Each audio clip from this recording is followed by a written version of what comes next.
half. Sinner's dominant year continued with his performance in the final. His powerful serves and precise shots were too much for a Greek sport to handle, despite the Dutchman putting up a strong fight in the first set. The 23-year-old Italian's achievements this year includes 8 singles titles, his first Australian Open and US Open wins, and finishing the year as the ATP World #1. And with 70 ATP Tour wins, Sinner has solidified his status as the best player in the world. Now, let's not forget, Matteo Berrettini played a crucial role in Italy's success, winning all 6 of his Davis Cup matches this season. Rightly nicknamed the Hammer, Berrettini's dominant display against Van de Zandschulp showcased his resilience and skill, delivering 16 aces and converting 3 breakpoints in just 76 minutes. Berrettini's early efforts in the match gave Italy an early edge and set the stage for Sinner to finish the job. With this victory, Italy retains the Davis Cup trophy for the 2nd year in a row, reinforcing their dominance in men's tennis. And for Sinner, Berrettini, and the rest of the Italian team, this win caps off a memorable year filled with hard work and triumph. Speaking of triumph, the 2024 World Rally Championship title race had come down to the final race day of the season after Tanak extended his overall lead, while Thierry Neuville moved into the points position at the 13th and last event on the schedule of Rally Japan. Estonia's Tänak leads Britain's Alfyn Evans by 38 seconds after 16 stages, with Super Sunday still to come. 8-time champion Sébastien Ogier of France is more than 2 minutes down in 3rd place ahead of compatriot Adrien Fomo, home favorite Takamoto Katsuta, and Luxembourg's Grégoire Munster.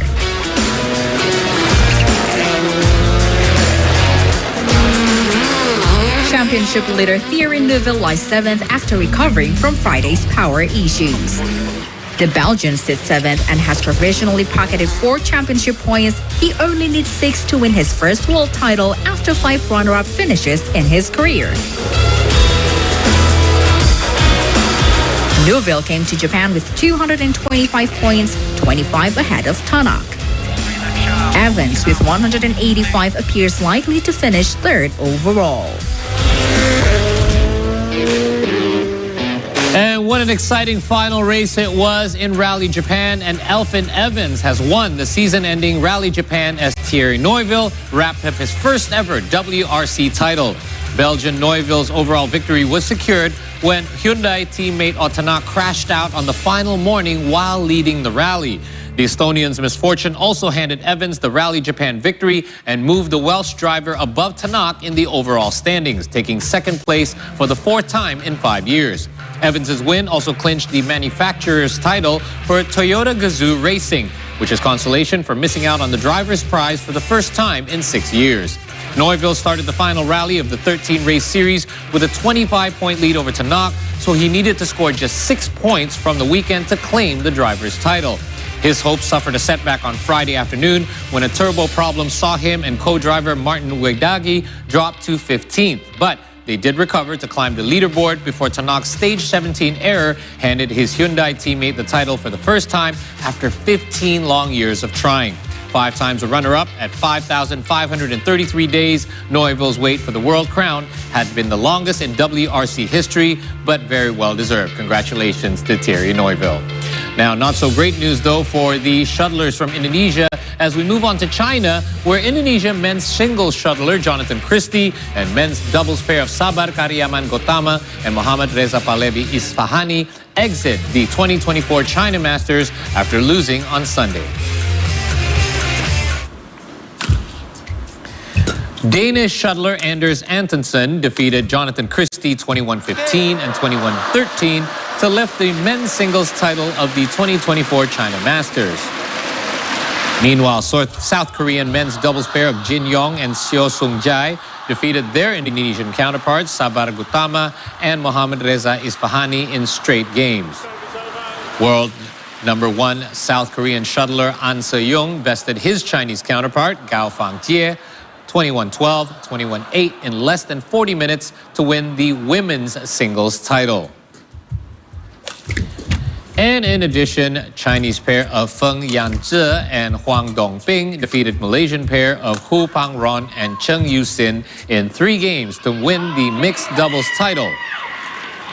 And Olympic silver medalists Liu Shengshu and Tan Ning won the all-Chinese women's doubles final after easing past Li Yijing and Luo Shumin. Bit of a tough pill to swallow for Jonathan Christie as he finishes as runner-up at the BWF Super 750 China Masters. In his first game, Christie struggled to maintain control of the court. He fell significantly behind his opponent, trailing 16-6 at one point. Despite a brief rally where he won 6 consecutive points to narrow the gap to 16-11, Antonsen ultimately took the game 21-15. And the second game, though, was a fierce battle with every point hard-fought. Christie led 8-6 early on, but Antonsen turned the tide, leading 11-8 at the interval. Christie fought back, launching more aggressive attacks, but Antonsen defended well and clinched the game 21-13 in 51 minutes. Nevertheless, well, congratulations to our men's duo as well as men's singles player for reaching the finals of the China Masters, hoping for better results the next tournament out. And let's move on to some basketball news now, where the Indonesian national basketball team suffered their 4th defeat at the 2025 FIBA Asian Cup qualifiers as they lost 112-71 to Thailand. The Indonesian men's basketball team faced Thailand at the 2025 FIBA Asian Cup qualifiers at home on Sunday night. Initially, Indonesia had taken the lead, but Thailand turned the tables and led 58-42 midway into the game. Former last night's player Freddie Lish devastated Indonesia, scoring 31 points throughout the game. Things went from bad to worse for Indonesia since Martin Brunig notched 24 points and 16 rebounds for Thailand as they went on to win with ease 112-71. Indonesia now stays at the bottom of Group A after failing to win in 4 tries. The team only has 2 remaining games against Australia and South Korea. Ya, malam hari ini kita kurang bisa mengontrol situasi itu. Terbukti mereka bisa dapat 17 offensive rebound, dia bisa convert 25 poin, and then kita bikin turnover 15, dia bisa convert 26 poin. Ya, kalau kita tidak bisa mensecure 3 hal itu, ya agak susah kita untuk menang di situasi itu gitu. Well, the window of opportunity for the national team to appear at the 2025 FIBA Asia Cup is pretty much almost closed. They had needed to beat the 3rd-place Thailand team by 17 points or more to climb out of the bottom of the Group A standings, but instead got thrashed 112-71 at home to send the visitors into a 2-way tie with South Korea for 2nd place. Basketball powerhouse Australia still currently tops the group with 8 points and an undefeated record so far, while South Korea leads Thailand in 2nd, albeit tied on 6 points, as they have won their head-to-head matchup. Abraham Damar Grahita became the top scorer for Indonesia with a total of 23 points, 3 assists and 3 rebounds, while Brandon Jawato got a double-double of 16 points, 10 rebounds, along with 3 assists in this losing cause. And from basketball, let's now turn our attention back to racing, this time to F1, where Max Verstappen hit the jackpot in Las Vegas as he claimed his 4th F1 World Championship title despite finishing 5th at the Las Vegas Grand Prix. Max Verstappen needed only to finish ahead of McLaren's Lando Norris to claim his 4th consecutive world champion title. The Dutchman started the race from 5th position, but then managed to climb to 2nd on lap 10 around the Las Vegas Strip circuit. Meanwhile, Norris finished 6th and failed to extend the championship battle with Verstappen as he only scored less than 3 points ahead of the defending champion. Verstappen needed only to finish higher than Norris to win his 4th title in Las Vegas Grand Prix. He finished the race with 63 points ahead of Norris, with 2 more races remaining in the season. Verstappen, who is now the 6th driver in F1 history to win at least 4 titles, even sounded unusually emotional in a radio message upon finishing the race. Incredibly proud of everyone, what they have done for me, and to stand here as a 4-time world champion is of course something that I never thought was possible. So yeah, at the moment just feeling relieved in a way, but also very proud. Meanwhile, George Russell won the Las Vegas Grand Prix with his teammate Lewis Hamilton finishing second, which marked Mercedes' first 1-2 finish since 2022. Hamilton came from 10th on the grid to capture his podium finish. The duo crossed the finish line under a checkered flag waved by actor Sylvester Stallone. Furthermore, Carlos Sainz Jr. finished third while his teammate Charles Leclerc was in fourth. They managed to score more points for Scuderia Ferrari as the Constructor Championship remains a tight battle between their team and McLaren. On the other hand, Red Bull Racing, the Constructor Champion for the past 2 seasons, has now fallen to third place in the 2024 standings. Nevertheless, the Constructors' Championship battle is likely heading to the season finale in Abu Dhabi, with McLaren leading Ferrari by 24 points after Norris and Oscar Piastri finished 6th and 7th in the Las Vegas GP. So George Russell dominated the Las Vegas Grand Prix to take victory as he qualified on pole and led the race from start to finish. And Mercedes pulled off a strategic masterclass to help Lewis Hamilton cut through all the way from 10th place on the grid to finish in second ahead of Carlos Sainz. Russell's third victory was the most dominant of his career so far, crossing the line 7.3 seconds clear of his teammate Hamilton. But the night on the strip will be remembered for Verstappen, cementing his name among the sports greats. Now, Verstappen only finished 5th, but it was a result good enough to secure his status as 4-time F1 champion, as Lando Norris finished 1 place behind in 6th, which was not good enough to keep his slim title hopes alive. Verstappen's 4th title, all but sealed 3 weeks ago, following his wet weather masterclass in Brazil, sees him emulate Alan Prost and Sebastian Vettel as 4-time champion, with only Hamilton and Michael Schumacher both with 7, and Juan Manuel Fangio with 5, now all ahead of the Dutchman in the record books. Now, Red Bull may have had the fastest driver this year, but certainly not the fastest car, as they are on course to finish 3rd in the Constructors' Championship this year. This century, only Hamilton in 2008 with McLaren and Verstappen in 2021 have won the driver's title when their team did not win the Constructors' Championship, but still plenty of reasons to celebrate as they finish out the final 2 races of the season. And let's now head over to Asia, where the 12th National Traditional Games of Ethnic Minorities of China opened on Friday night in Sanya, a coastal city of Hainan Province. Competitors are expected to not only showcase their skills and traditional culture, but also to experience the fun in sports. China's 12th National Traditional Games of Ethnic Minorities of China opened on Friday night in Sanya, a coastal city of Hainan Province. Nearly 7,000 athletes representing 35 delegations across China will compete in 18 sports and 170 demonstration sports during the 9-day event, which will conclude on November the 30th. All equestrian competitions have already been held in July in Chaosu of the Xinjiang Uyghur Autonomous Region.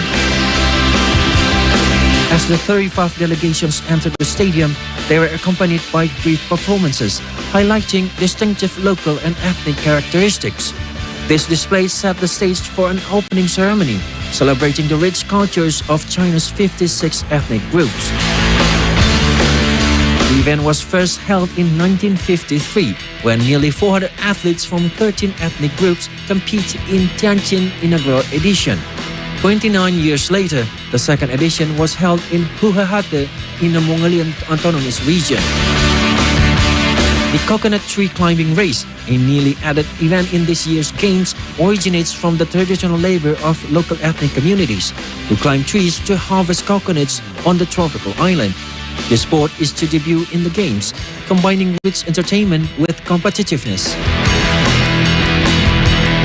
Meanwhile, the board shoe racing, a popular traditional sport, pits teams of 3 athletes wearing a single pair of wooden board shoes against each other.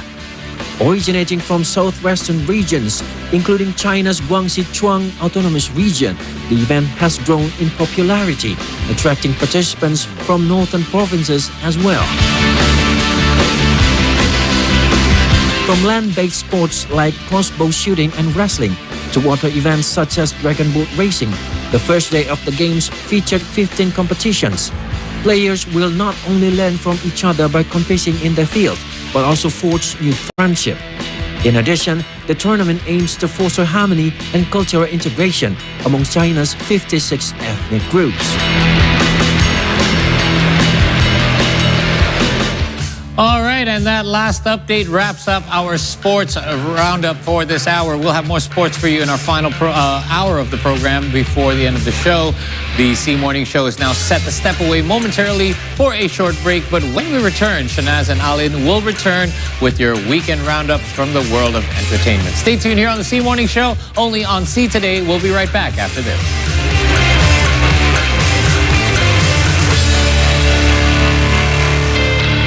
As the host of this year's summit, President of Brazil, President Luiz Inácio Lula da Silva, closed the Group of 20 or G20 summit on Tuesday and handed over the presidency to South Africa. Depois da presidência sul-africana, todos os países do G20 terão exercido pelo menos uma vez a liderança do grupo. Será um momento propício para avaliar o papel que desempenhamos até agora e como devemos atuar daqui. What's up, you guys, and welcome back to the channel. My name is Christian Hansen. In this video, we will be exploring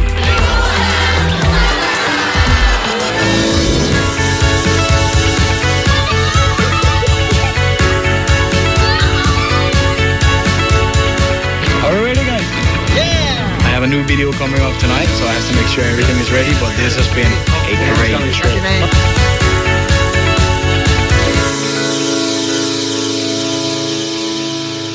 Sudah dipastikan itu belum ada pengobatan yang bisa mengobati DM1. Pernah berpikir untuk mengakhiri hidup aku sendiri karena waktu itu aku merasa sendiri, sama sekali nggak ada yang bisa aku ajak bicara. Pada saat yang bersamaan aku sama papa konsumsi sebuah suplemen dan papa waktu itu mulai drop beberapa kali masuk ke rumah sakit. Vitiligo ini sebenarnya bukan kulit yang perlu disembuhkan, tapi mentalnya yang perlu dikuatkan. What's happening now? President Prabowo Subianto and Vice President Gibran Rakabuming Raka that took their oaths of office at the Parliament building earlier today. Exclusive interviews and all the latest in entertainment. We don't talk only about the money, but we talk about the timing. Spice up your afternoon with a variety of up-to-date information. Buenos Aires, Argentina, where Liam Payne passed away on Thursday. Don't miss it with 3-hour news show every day at 5 p.m. And I'm starting my journey old style in this beautiful traditional Felucca sailboat. There's no wind to sail this time, Abea. Hello. Hi. When I found these guys, it's like Noah's Ark back here.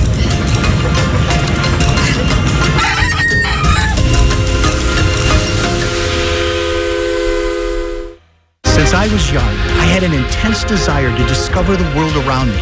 This is my first time driving in South America. That hasn't changed, just the level of adventure. Now, every journey has a purpose. And each time I venture out to explore new destinations around the globe. Yeah. There's a biggie under there. I am following my travel quest.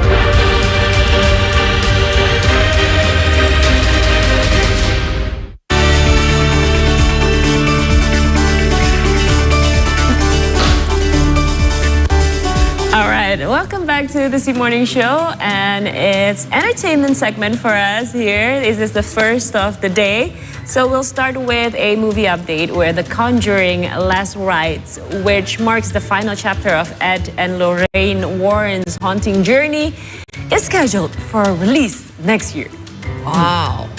So Patrick Wilson and Vera Farmiga, who have portrayed the paranormal investigator couple Ed and Lorraine Warren since 2013, will return for the final chapter of the famous horror franchise in The Conjuring Last Rites.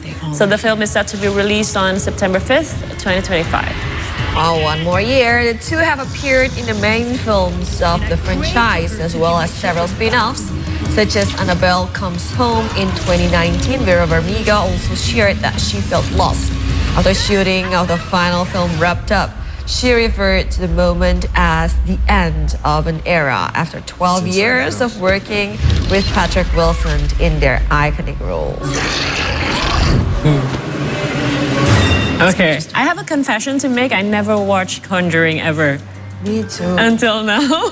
But you love horror movie, right? No, I like slasher and gore, but not horror for me. Thriller is always okay, but horror, I don't know. I just Not this type. Not this type of horror. Yeah. I'm scared. What about you? I don't watch that too. I'll happy-go-lucky one. The feel-good movies and series. Yes, like comedy or musical, right? Yeah, I think we should watch this one because this also can bring, the feel-good feeling to us. John M. Chu's musical Wicked is estimated to soar to a spellbinding $165 million global debut. Yay! Yes, Wicked is off to a strong start with a projected global debut of $165 million by Sunday, with $117 million from the US market and $48 million from international markets. It was the biggest opening for a Broadway adaptation and surpassed La Mirabelle, which opened at $103 million. It was also the sixth biggest opening figure of 2024 and the fourth largest ever for a musical. It's already setting records in places where it has debuted, even before releasing in major markets like France, China, Germany, and Japan. It made $4.9 million on its opening day in UK cinemas, which was the second largest Friday opening of 2024. Yay! Other key markets such as Australia, Korea, and Mexico are also seeing impressive numbers. Overall, Wicked is shaping up to be a major international success, though it faces competition, which also had a strong international premiere. But I think they... What? I mean, they reach different market audience, of course. Compared to? Compared to Gladiator. It cannot be apple to apple. Yeah, but still, I think we should watch this one. This is like a must-watch musical. Like, I watched Les Miserables, but it was very much dark, but this one I think it is very much joyful, and we can actually bring our kids to this one. Yes, right? Perfect for Christmas holidays. Yeah. Now this one, this update is perfect for me because this is my favorite band ever. We're talking about Radiohead, because Radiohead fans, I'm one of which, are in for a treat as the band's iconic artwork